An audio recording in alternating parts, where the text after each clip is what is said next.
चला तर आज आपण पोह्याचे अप्पे बनवूया.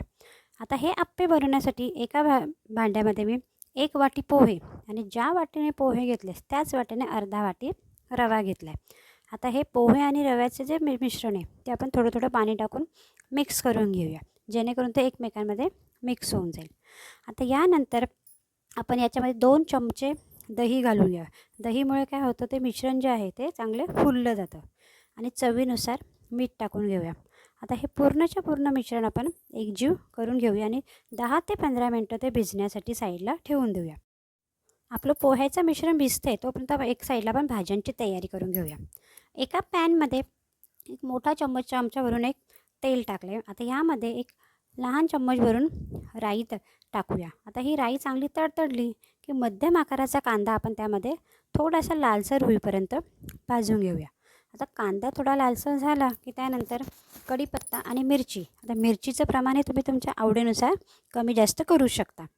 आता ह्यामध्ये आपल्या आवडीनुसार ज्या घरामध्ये भाज्या असतील त्या भाज्या आपण घालू शकतो. आता मी थोडी छोटीशी बारीक करून शिमला मिरची आणि गाजर टाकलेले.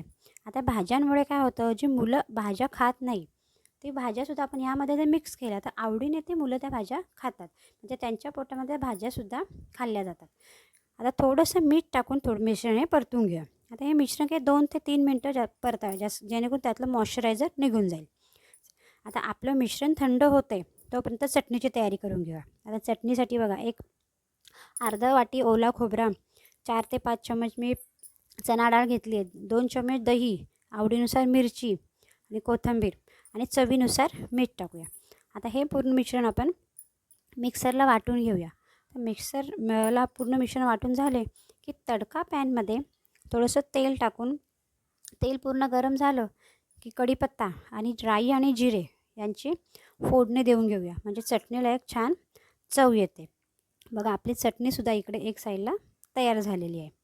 चला इकडे आपण बघूया की आपलं मिश्रण कसं घट्टसर झालं आहे की नाही. बघा, आपलं मिश्रण हे पूर्ण रेडी आहे.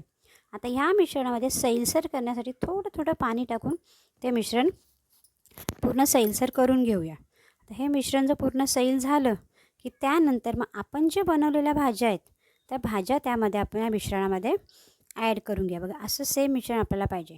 या भाज्या पूर्ण यामध्ये ॲड करून झाल्या की बघा, आता किती छान मस्त कलर येतो त्या मिश्रणाला. अशा कलरफुल जर असेल तर ते मुलंसुद्धा आपली आवडीने ते खातात. आता पूर्णच्या पूर्ण हे मिश्रण आपण मिक्स करून घेऊया. मिक्स करून झाले की वरतून मग थोडीशी कोथिंबीर टाकूया. आता कोथिंबीरमुळे सुद्धा आप्यांना छान चव येते. आता हे आप्पे आपलं मिश्रण मिक्स होते तोपर्यंत मी एका बाजूला आप्पे पात्र गरम करायला ठेवलं होतं. आता या गरम झालेल्या आप्पे पात्रामध्ये थोडं थोडं तेल टाकून घेऊया, जेणेकरून हे आप्पे जे आहेत ते आपलं जे मिश्रण जे आहे ते मिश्रण त्याला चिटकत नाही.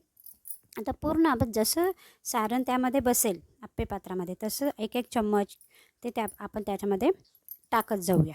आता हे पूर्ण टाकलेलं मिश्रण थोडी 2 ते 3 मिनटं वाफ देऊन घेऊया. तर वाफ देऊन झाली की वरतून थोडंसं तेल टाकूया. आता यामुळे काय होतं की आपले जे आप्पे आहेत ते खालूनसुद्धा आपल्याला निघण्यासाठी सोपं जातं. बघा, किती छान प्रकारे निघतात ते. पण 2-3 थेंब असं तेलाचे त्यामध्ये वरतून आपण सोडवून देऊया, जेणेकरून ते सहजपणे निघू शकतात. बघा, किती छान मस्त कलर आलेला आहे. असे सगळे आप्पे आपण पलटी करून घेऊया, म्हणजे दोन्ही बाजूने ते छान खरपूस भाजून घेऊया. आता आपले आप्पे भाजून झाले की आपण एका प्लेटमध्ये काढून घेऊया. असे गरम गरम मस्त चटणीबरोबर आप्पे सर्व करूया.